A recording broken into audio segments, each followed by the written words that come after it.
যাবে কি?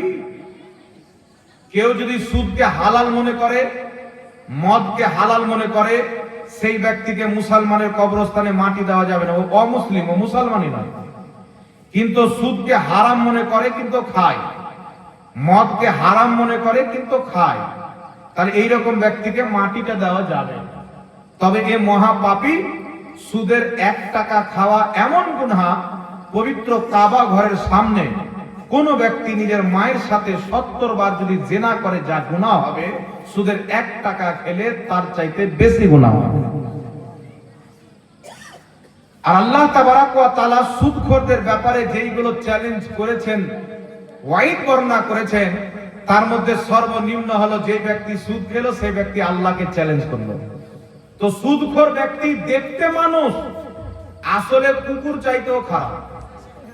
জি, যে সুদ খায় ওর পেটের ভিতরে যে কি হয় কি থাকে আল্লাহ যদি দেখাতো, তাহলে সুয়ার চাইতেও সুদখোরকে মানুষ বেশি ঘৃণা করত।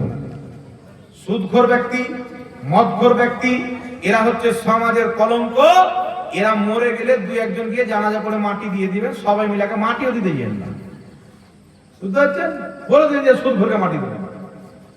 এই জন্য কোন ব্যক্তি যদি সুদ খেয়ে থাকেন, আল্লাহর কাছে তওবা করেন, এখনো সময় আছে। আর যার কাছ থেকে সুদের টাকা লাভ নিয়েছেন তাকে ফিরিয়ে দিয়ে ক্ষমা চান, ফিরিয়ে টাকা দিতে হবে। আর যদি ফিরিয়ে না দিতে পারেন তার কাছে মাপ চান। যদি মাপ না চান, কিয়ামতের মাঠে আপনি কোনোদিন জান্নাতে যেতে পারবেন না, হুকুকুল ইবাদকে নষ্ট করে। আর শুধু সুদ খেলে সে পাপী, যেই ব্যক্তি সুদে টাকা দেয় আর যেই ব্যক্তি সুদে টাকা নেয়, দুটোই একই গুনাহ দেয়। কথা বুঝতে পারছেন কি পারেন না বাবা? এই জন্য নেওয়াও হারাম, দেওয়াও হারাম। চুরি করা যেমন পাপ, চুরি করা মোবাইল কিনাও তেমন পাপ। কথা বুঝতে পারছেন? যাই হোক, আল্লাহ পাক বুঝার তৌফিক দান করুন। কিছু মহিলা আছেন যারা রাস্তায়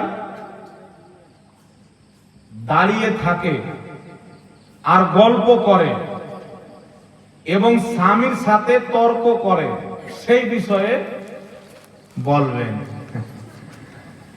আজকে তো আপনাদের জালসাতে যখন আসলাম, তো মেলা দেখে মনে হচ্ছে যে জালসা দিয়েছেন না মেলা দিয়েছেন আল্লাহ পাক জানে।